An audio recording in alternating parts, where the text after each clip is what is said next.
इस इंटरव्यू के कुछ हिस्से दर्शकों को संवेदनशील लग सकते हैं। वक्ता के विचार पूर्ण रूप से व्यक्तिगत हैं। द जनमित्र वक्ता के विचारों के लिए जिम्मेदार नहीं है। दर्शकों को सलाह दी जाती है कि कार्यक्रम को विवेकपूर्वक देखें। नमस्कार दोस्तों, मैं विमल कुमार, आप सबका फिर से स्वागत है।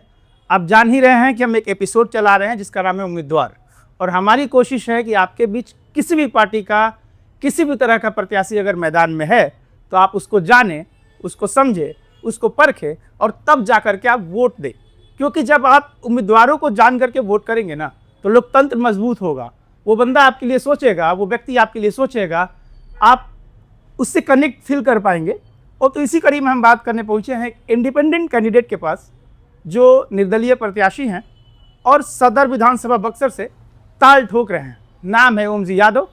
तो ओम जी यादव से बातचीत करते हैं। सर, आपका स्वागत समय देने के लिए। गोलागतन बक्सर के सभी जनता को और आपको देखने वाले सभी दर्शकों को। ठीक, ओम जी भाई, हम लोग आज से पहले लगातार आपको देखते रहे हैं बैनरों पर, पोस्टरों पर, और ये देखते रहे हैं कि आप स्टेशन पे जाकर के गरीबों को खाना खिला रहे हैं, कहीं कंबल बांट रहे हैं, कहीं मैच करवा रहे हैं।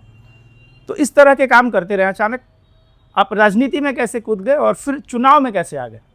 हम राजनीति में नहीं कूदे हैं, हम बक्सर की सेवा करने के लिए आए हैं। राजनीति करना होता तो हम किसी दल और किसी पार्टी से आते हैं। हम बक्सर की सेवा करने और बक्सर के विकास करने के लिए आ रहे हैं। नहीं, सेवा वाला जो काम कर रहे हैं तो आप शुरू से ही इस तरह की एक्टिविटीज़ में रहे हैं, तो समाज सेवा तो कर ही रहे थे। राजनीति में आने की क्या जरूरत? राजनीति में आने के एक ही लक्ष्य है कि क्योंकि पावर चाहिए, जो पावर अभी हमारे पास नहीं है।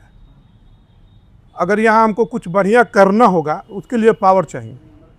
जैसे किसी बॉल को मारने के लिए ट्रांसफार्मर की ज़रूरत पड़ती है, उसी तरह हमको भी कि बक्सर के विकास करने के लिए हमें भी बक्सर का प्रतिनिधि बनना पड़ेगा, तभी हम बक्सर का विकास ढंग से कर सकते हैं। नहीं तो ऐसे तो छोटा छोटा सेवा हम कर ही रहे हैं, मगर बहुत ढंग से अगर सेवा करना, अगर बक्सर का विकास करना है, एक ट्रांसफार्मर के रूप में हमको बनना पड़ेगा, तभी हम बक्सर का सही रूप से विकास कर सकते हैं। विचारधारा भी आपको हम समझते हैं कि आप किसी विचारधारा से जुड़े रहे हैं, किसी बैनर से भी जुड़े रहे हैं, क्योंकि आप इससे पहले बीजेपी के बैनरों और पोस्टरों पर दिखते रहे, तो कहीं ना कहीं आप बीजेपी से खुद को कनेक्ट फील कर पा रहे हैं, तो आप वहाँ से कोशिश करते हैं। हम बैनर तले तो थे मगर किसी के गुलाम नहीं थे। हम आपके चैनल से बताते हैं, हम लालू यादव के भी अनुयायी हैं, हम नरेंद्र मोदी जी के भी अनुयायी हैं। हमारी ज़रूरत बक्सर के विकास के लिए अगर किसी भी व्यक्ति से ज़रूरत पड़ेगी हम उनका अनुयायी बनेंगे, क्योंकि बक्सर का हमको विकास चाहिए। बक्सर का विकास होगा तब हम, बक्सर से ही मेरी पहचान भी है कि हम बक्सर के हैं। अगर बक्सर का विकास चाहिए तो किसी का भी जय बोलने में कोई शिकायत नहीं है, और जय बोलने से किसी का बेइज्जत नहीं होते हैं लोग। नहीं, आप किसी पार्टी से रहते हो और उस समय जय बोलते तो दिक्कत होती। आप भले पार्टी से इतर हैं, या फिर हम कह सकते हैं आप बीजेपी के बागी हो गए हैं, बीजेपी से दूरी बना ली है। क्या आपने प्रयास किया क्या कि आपको उस बैनर से भी टिकट मिल जाए? उस बैनर के तले हमको नहीं लगता है कि बक्सर के किसी नौजवान को टिकट मिलेगा। क्यों? भाजपा का एक नेचर बन गया है तो डमी कैंडिडेट देकर और सामने वाला व्यक्ति को जिताने के लिए, ताकि बक्सर का विकास कभी ना हो। आप यहाँ से कहीं चले जाइए, देखिए कितना भी डेवलप है। यहाँ हमारे बक्सर में एक भी सही से ना पार्क है, ना सही से विश्वामित्र जी की एक भी मूर्ति नहीं है।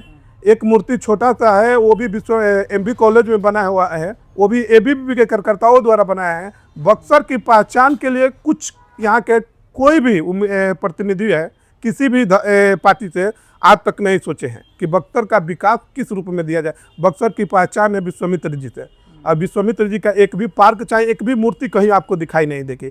बक्सर की पहचान तड़का जी से है। बाहर में हम लोग जाते हैं तो कहते हैं कि कहाँ से आए हैं, तो बक्सर से। बक्सर, अरे हाँ तड़का जी का एथी है।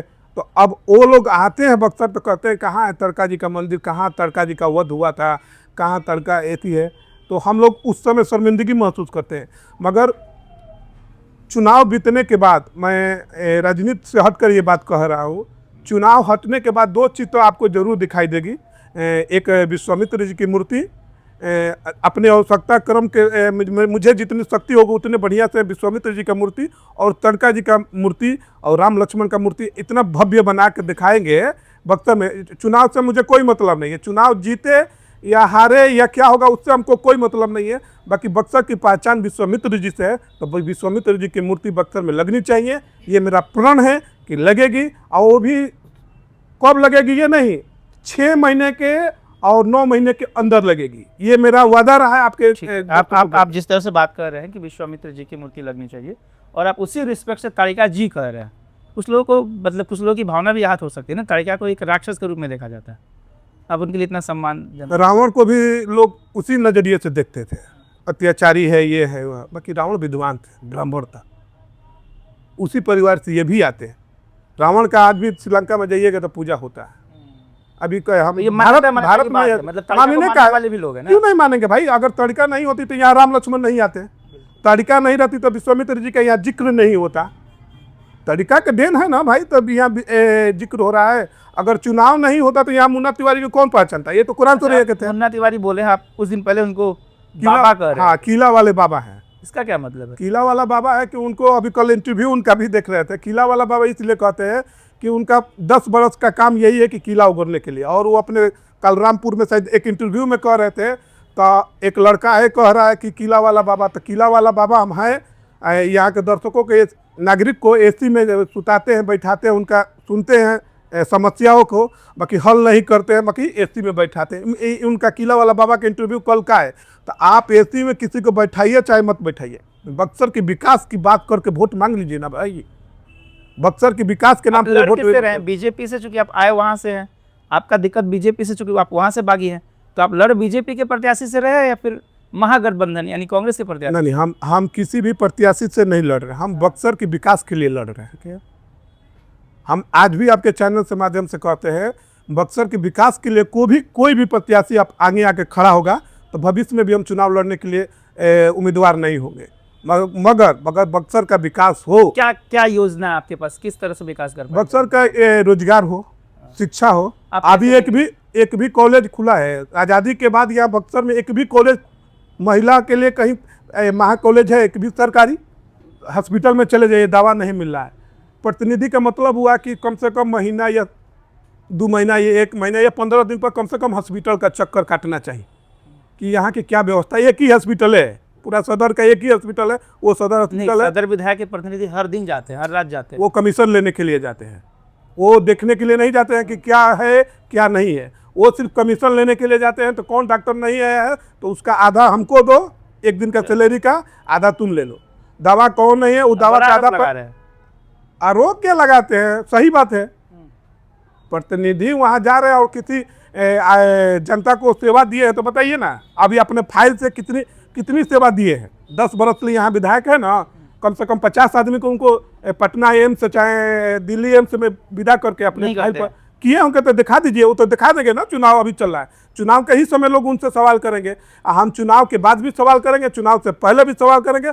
हम पूछेंगे, कोई भी प्रतिनिधि हो चाहे हम हो, हम भी जीत के आते हैं तो हमसे भी लोग पूछे थे आप 5 बरस में क्या क्या किए, तो उनका कर्तव्य होता है, दिखाना चाहिए। इसमें क्या दुख है भाई? ठीक है, आप एक तरह से अपने कामों के बल पे वोट मांग रहे हैं लोगों से, लेकिन ये तो आपको पता है ना कि इधर जहाँ हम लोग रहते हैं यहाँ पे लोग कास्ट फैक्टर भी देखते हैं और उसके हिसाब से भी तय करते हैं कि किसको वोट मांग नहीं। कास्ट लोग बोलते हैं ना कि ब्राह्मण बहुल क्षेत्र है, यहाँ पे यादव बहुल, यहाँ कास्टे मत कहिए।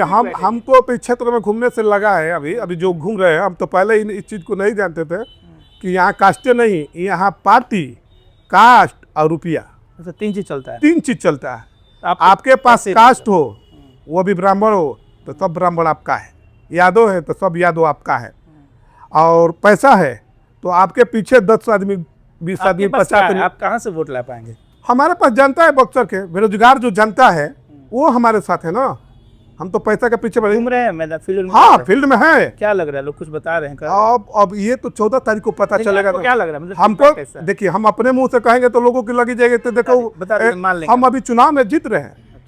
इससे कहने की नहीं है। 14 तारीख को मैंने विदाई है दोनों आदमी का, एक आदमी का, दोनों 3 आदमी का विदाई हो जाएगा। जो बड़ा बड़ा रुपया देकर टिकट लेकर आए हैं उनकी विदाई हो जाएगी। शुगर बीपी बढ़ जाएगा क्योंकि पैसा देकर लाए। चर्चा तो यह भी है कि ओम जी यादव हैं तो यादव का वोट काटेंगे तो किसी को लाभ मिलने वाला है। मेरे साथ यादव प्लस पॉइंट नहीं है, हमारे साथ समाज है। अच्छा, हम एक जात पर नहीं डिपेंड है और हम जात पर अपना वोट भी नहीं मांग रहे हैं। क्योंकि कुछ लोग कुछ दिन पहले ही हम पर कुछ आरजेडी के कार्यकर्ता लोग हम पर क्लेम किए थे कि तुम यादव लिखवा कर यादव को गुमराह कर रहे हैं। मैंने एसडीएम साहब के नोटिस कर अपने नाम को सुधरवा कर ओम जी कुमार लिखवा दिए, जाति शब्द अपना हटवा दिए। आप हटवा दिए? हाँ, अपना यादव जो टाइटल मेरा है उसको हटवा दिए। चुनाव में नहीं दिखेगा? चुनाव में वो नहीं दिखेगा, आपको कहीं भी नहीं दिखेगा। यादव शब्द नहीं दिखाई देगा। इससे क्या हो जाएगा? टैग तो लगाई है ना आपके साथ। अब ये यादव है तो यादव है ना कहेंगे, मगर वो लोग जो कह रहे हैं कि वोट काटने के लिए यादव लगा रहे हैं, उनके लिए ये लगा दिए हैं कि ये मत कहिएगा कि वोट कटवा है। हमको हर समाज हर तत्व के लोग दे रहे वोट देंगे। आप कहिएगा कि नहीं ये यादवों का वोट है, ये मुसलमानों का वोट है, ये पंडित जी का वोट है, तो ये कहने के कोई फायदा नहीं है। आप गुमराह जनता को कहिए 10 बरस में हिसाब देकर जनता से वोट मांग लीजिए और चुनाव जीजिए। और जितने उम्मीदवार हैं सिर्फ पार्टी और पैसे के बल पर चुनाव लड़ रहे हैं। हम एक उम्मीदवार हैं, ना मेरे पास पैसा है ना मेरे पास पार्टी है। मेरे पास बक्सर का बेरोजगार नौजवान है, जो बक्सर का लाचारी है, जो हम चुनाव लड़ रहे हैं। बक्सर का विकास के लिए चुनाव लड़ रहे हैं, इसलिए हम चुनाव मैदान में हैं। नहीं तो हमारे जैसे लड़के को तो कई लोग हटाकर फेंक दिए होते हैं।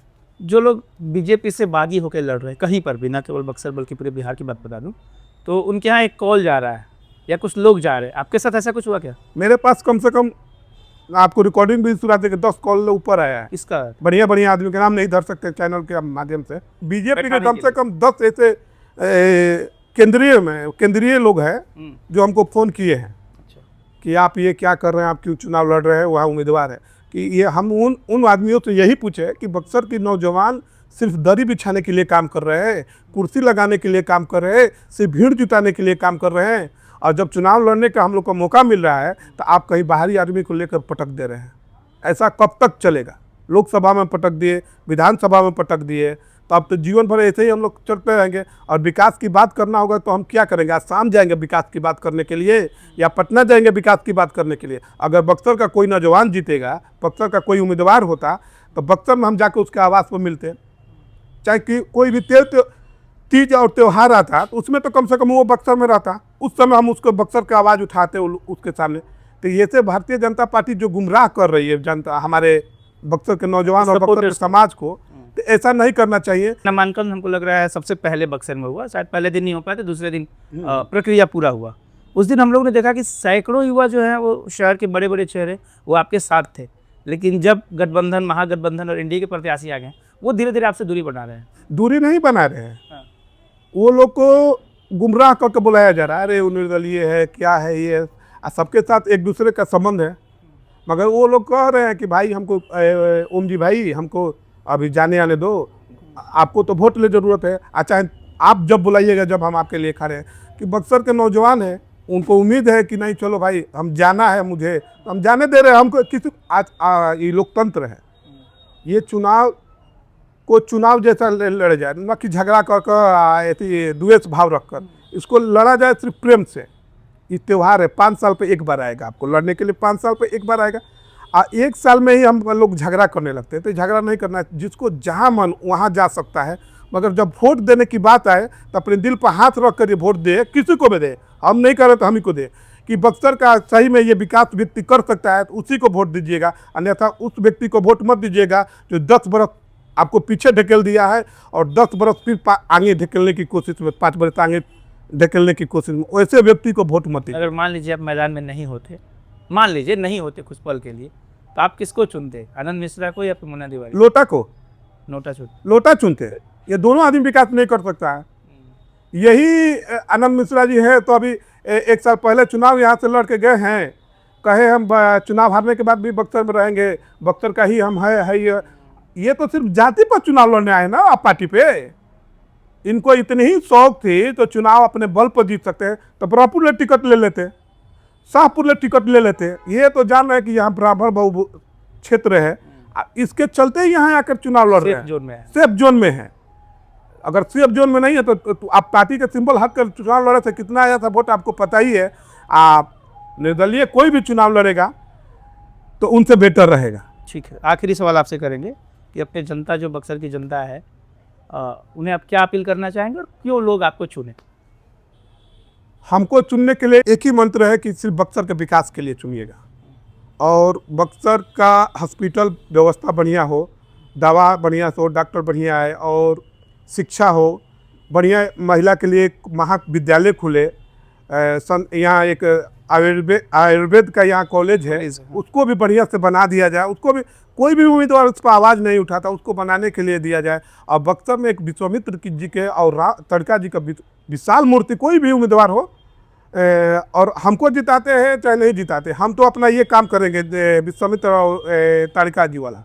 और कोई भी उम्मीदवार हो उसी को वोट आप दीजिएगा जो ये आपको सुविधा दे कि बक्सर का विकास हो। 72 साल में बक्सर का विकास नहीं हुआ। बक्सर में सिर्फ 2 रास्ते हैं, एक पिपरपाती रोड, एक कृष्णा सिनेमाला रोड। तीसरा रोड आज तक बक्सर में नहीं बना है और वो भी रोड इतना अतिक्रमण में है। ये सवाल कोई उम्मीदवार और कोई प्रत्याशी आपको नहीं उठाएगा, क्योंकि उन लोग का वोट की काम है। जनता और लड़के जो फंस जाते हैं बस में जाते समय, 1-1 घंटा जाम में फंसते, उसका पर कोई आवाज़ उठाने वाला नहीं। इस सब के मुद्दे पर नहीं जो आपके सामने वोट मांगने आ रहा है, वैसे व्यक्ति को वोट मत दीजिएगा। आपसे यही निवेदन है। ठीक है, शुक्रिया।